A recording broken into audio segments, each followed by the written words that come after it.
Happy Sunday, everybody. So, every Sunday, what I like to do is go over my Mythic meta breakers in Best of One. And we've got a couple to talk about. Usually, I don't do this on week 0. Usually, I wait a week for the new decks to kind of file in.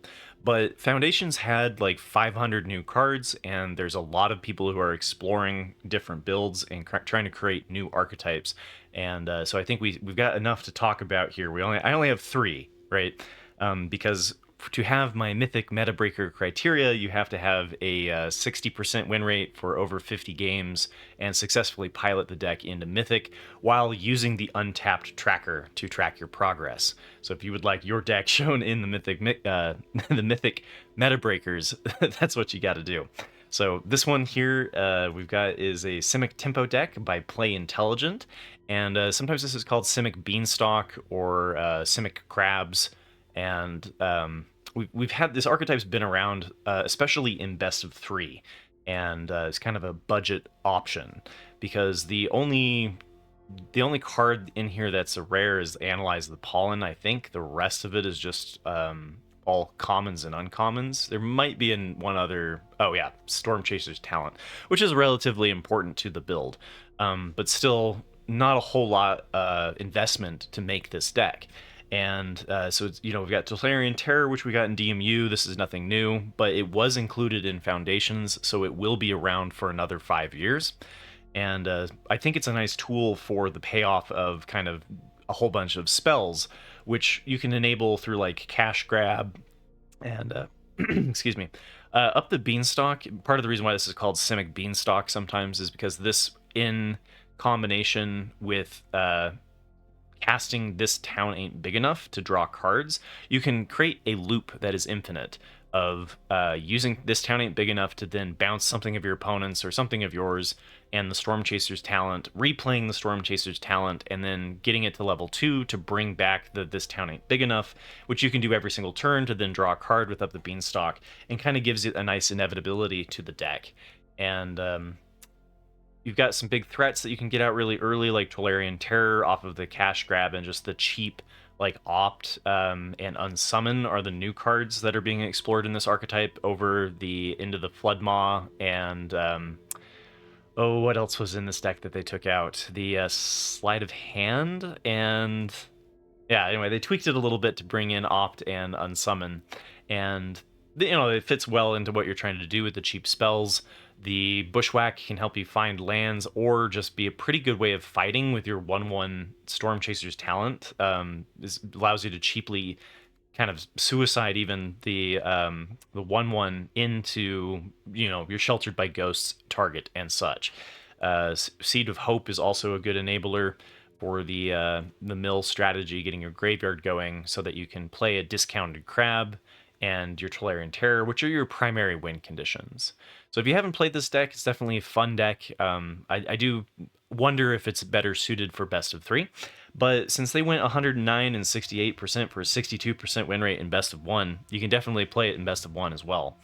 And looks like the creator here had 3 steps ahead as a consideration about whether or not to include some form of counterspell in the tempo strategy.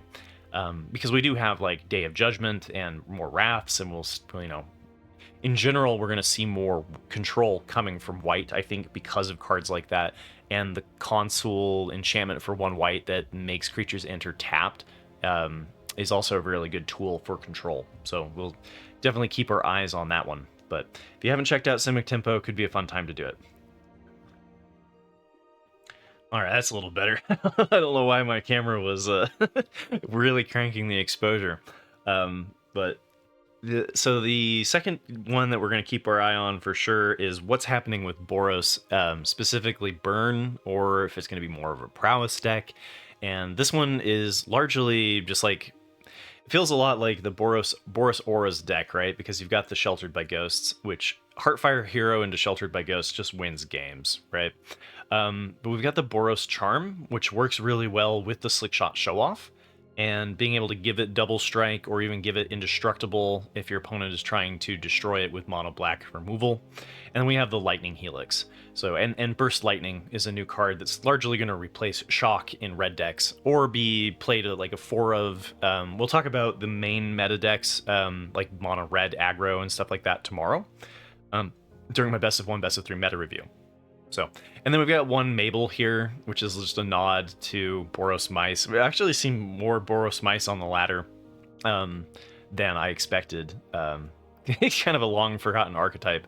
But yeah, anyway, this is Boros Prowess, and very similar. You should be rather familiar with this strategy, but in case you're not, Heartfire Hero, Ember Heart Challenger, and Manifold Mouse is kind of like this trifecta of mice in mono red.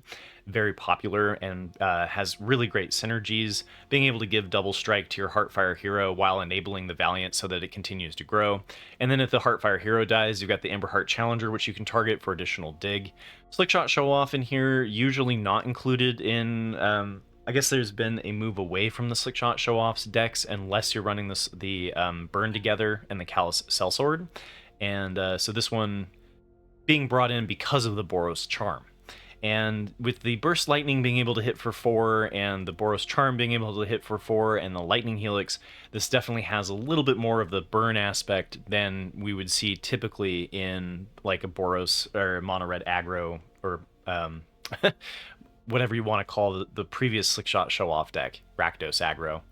And ditching a lot of the auras though, right? So not running the ethereal armor, not running a whole just plethora of enchantments that like what we see in Boros auras. So we're definitely going to see a third archetype emerge in Boros, and curious to see how it ultimately lands in the meta. So this deck went 112 and 64 for 64%, and by Magra 25. And oh, it looks like it had a best of 3 sideboard. I'd usually try to grab best of 1 decks. I'll have to double check that real quick. Oh, they were playing it in best of 1. All right, well. Anyway, it has a full sideboard. Twisted Fealty, Screaming Nemesis, Get Lost, Forge, and Shock. I don't know if these were inclusions for considerations or if this was taken as a best 3 list run in best of 1. But either way, we're going to see some form of Boros Charm deck emerge, so keep it on your radar. And like I said, this one's going to be a rather short episode. Sometimes we have, sometimes we have more, and probably we'll have a larger episode next week. Just kind of depends on the week and how well I've been tracking the Mythic decks. Oh, by the way, if you met the criteria and you weren't included, shoot me a message on Discord to make sure I see your climb if you want to be included. Because some weeks are really busy and some fall through the gaps. So the third one here is the Omniscience build, and if you're familiar with Sonio, who does a lot of really interesting decks and is a Magic the Gathering content creator, you can watch their video of them wrecking people with Omniscience. And they went a different route with the This Town Ain't Big Enough looping into Invasion of Arcadia to go able to like grab the things that you need and hit these infinite loops, because then you can pick up your cards and replay them and just have more of an infinite combo than this one is running.